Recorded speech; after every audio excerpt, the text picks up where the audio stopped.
he didn't want to do it. In 1508, one of the greatest artists who ever lived was dragged, furious and resentful, into a chapel in Rome and handed a commission he believed was designed to destroy him. He wasn't a painter by trade. He was a sculptor, obsessed with marble, contemptuous of fresco work, convinced this entire project was a trap set by a rival to humiliate him in front of the most powerful man in the Western world. For 4 years, he would lie contorted beneath a ceiling 40 feet above the ground, arm cramped, neck locked in place, paint dripping steadily into his eyes, working almost entirely alone, certain with every single brushstroke that he was ruining a legacy. He had spent decades building in marble. He was wrong. What he painted on that ceiling would become the single most recognized, most studied, most reproduced work of art in human history. Visited by over 6 million people a year, printed on posters, textbooks, and coffee mugs across the planet. But almost none of them know the truth. This masterpiece was never supposed to happen. It was born out of sabotage, ego, physical torment, and one furious artist's refusal to be humiliated. This is the real story of Michelangelo, Pope Julius II, and the secret war fought above the heads of the faithful. Hello everyone. Welcome back to my channel, The Ancient Wonders. Today, we are fascinating the very interesting story, the Sistine Chapel. The secret war behind Michelangelo's masterpiece, Part 1. The commission designed to break him in the spring of 1508, Pope Julius II summoned Michelangelo Buonarroti to Rome and delivered an offer that, to any outsider, looked like the opportunity of a lifetime. Repaint the ceiling of the Sistine Chapel, the Pope's own private chapel inside the Vatican, the very room where cardinals would one day gather to elect future popes.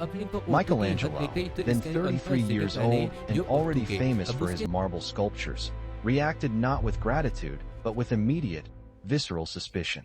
He believed, and later wrote as much in his own letters, that the commission had been quietly engineered by his professional rival, the architect Donato Bramante, who also happened to be a close confidant of the Pope.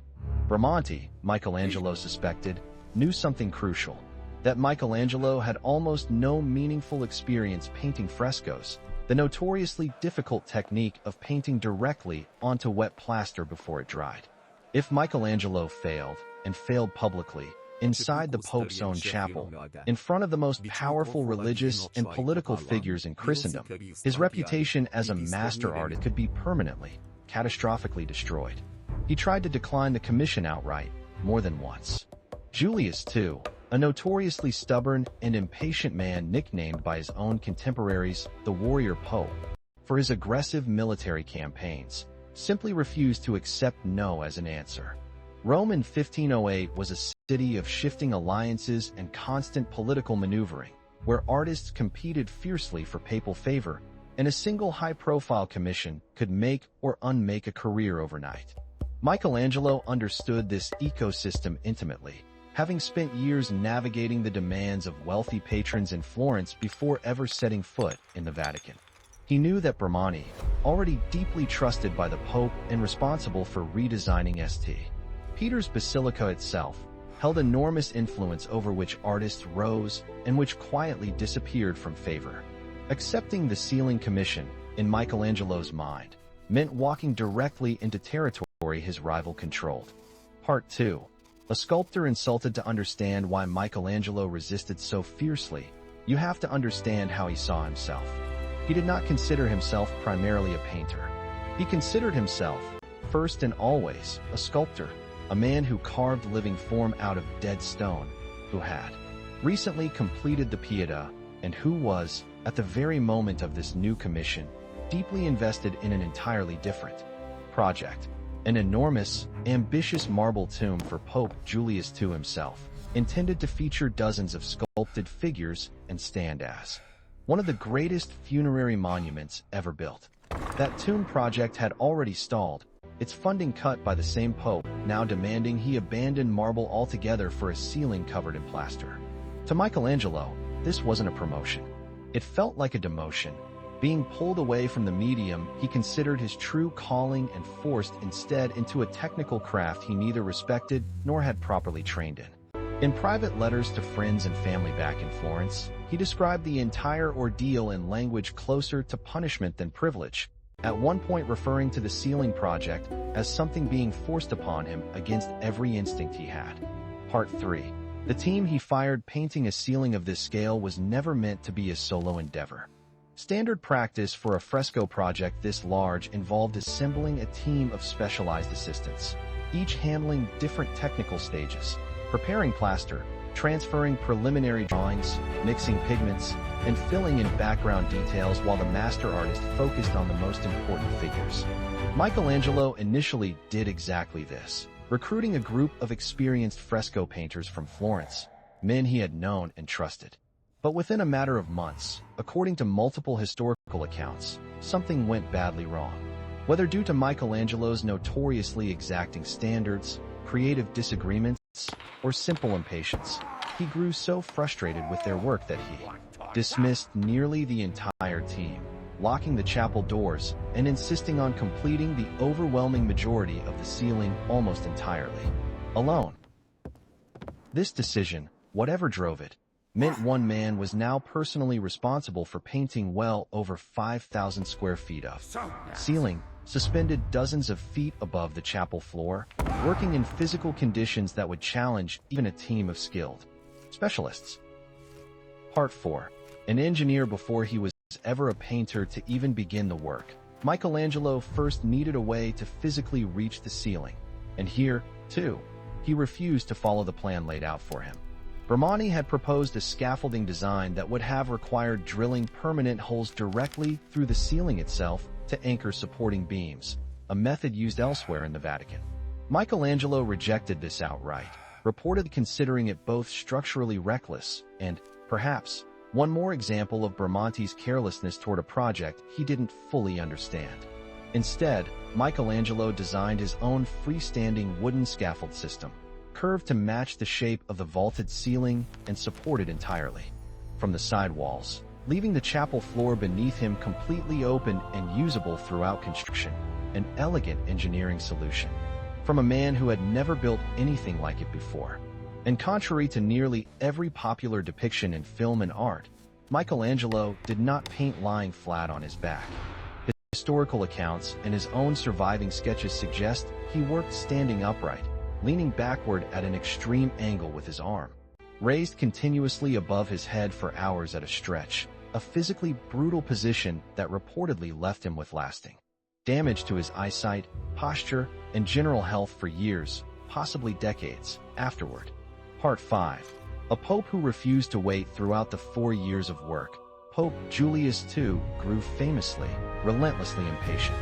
Rather than waiting for updates, he reportedly climbed the scaffolding himself on multiple occasions, physically ascending into Michelangelo's workspace to inspect progress and demand the artist move faster, regardless of the technical realities of fresco painting, which required each section to be completed while the plaster was still wet, with no room for delay once work began each day.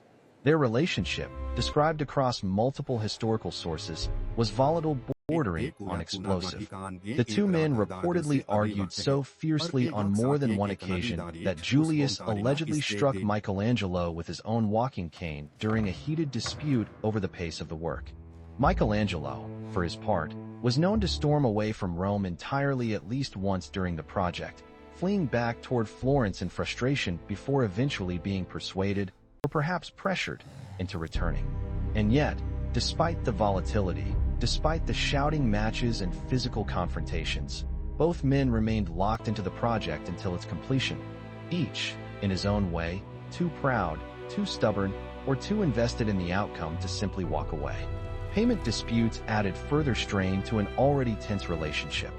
Michelangelo repeatedly complained in letters that funds promised for materials, assistance, and his own living expenses arrived late or incomplete, forcing him at times to personally cover costs out of pocket while continuing work he had never wanted in the first place. Julius II, meanwhile, was simultaneously funding costly military campaigns across Italy, stretching papal finances thin and leaving the ceiling project competing for resources against the Pope's other, often more urgent, priorities. Part 6. A vision that outgrew its instructions. Michelangelo's original commission, as agreed with the Pope, called for a relatively modest, restrained design. 12 large figures of the apostles, positioned within the triangular spaces of the ceiling's architecture. It was meant to be dignified, traditional, and comparatively simple. But somewhere in the process, Michelangelo's ambitions expanded far beyond what anyone had authorized. The finished ceiling would ultimately contain over 300 individual figures, weaving together an extraordinarily complex narrative sequence drawn from the Book of Genesis, beginning with the separation of light from darkness, continuing through the creation of the sun and moon, the creation of Adam and Eve, humanity's fall from paradise, and finally the story of Noah and the Great Flood.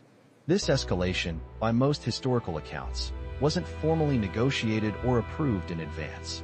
Michelangelo simply began painting a vastly more ambitious composition than the one originally agreed upon, effectively presenting Pope Julius II with an expanding vision as it unfolded overhead, leaving the Pope to either accept the transformation or halt a project already years and enormous sums of money into completion.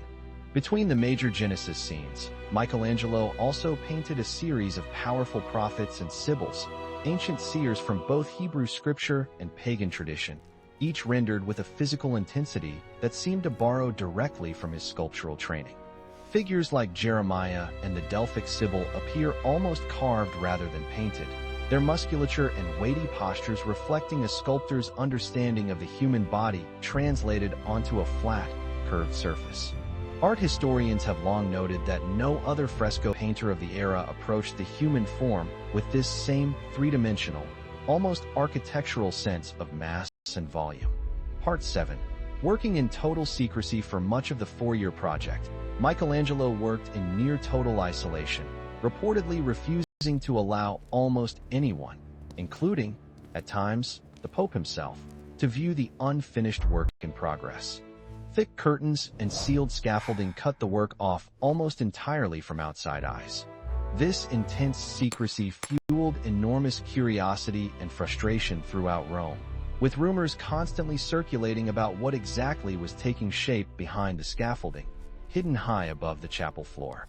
Visitors to the Vatican reportedly speculated wildly, unable to catch even a glimpse of the work everyone in the city seemed to be talking about. This wasn't simple artistic temperament or paranoia. By his own later accounts and the observations of contemporaries, Michelangelo appears to